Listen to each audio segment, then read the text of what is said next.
Bonjour la famille, j'espère que vous allez bien chez vous. Est-ce que vous avez déjà cuisiné une sauce feuille de patate douce?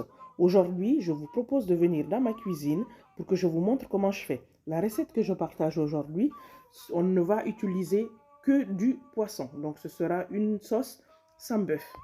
J'ai eu de la chance d'avoir des feuilles de patate douce séchées par mes parents.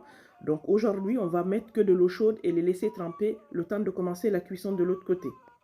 Dans de l'eau qu'on a portée à ébullition, on va rajouter 2 gros oignons ou 3 selon la taille. On va mettre 2 gros maquereaux frais qu'on va pré-cuire, on va saler, on va fermer et on va s'occuper des feuilles qu'on avait trempées. Il faut compter 30 minutes environ.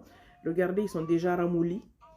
Et là, on va laver les feuilles et on va les rajouter à la cuisson. Mais avant, on va sortir les maquereaux qu'on va émietter de côté. Pas besoin de mettre beaucoup d'eau puisque les feuilles de patate douce contiennent déjà de l'eau. Ici, je vais rajouter du poisson fumé type konkoï, mais si vous n'avez pas le konkoï, vous pouvez mettre le poisson fumé que vous avez trouvé en commerce ou que vous avez à la maison. Vous allez le découper en morceaux, vous allez le rajouter à la cuisson. On va rajouter le djakatou, c'est l'aubergine africaine, puis les feuilles d'épinards, donc environ 500 grammes.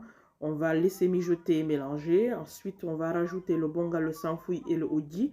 C'est les crevettes séchées, le poisson séché et le sumbara. On va laisser mijoter un tout petit peu. Et on va rajouter le piment et l'huile rouge.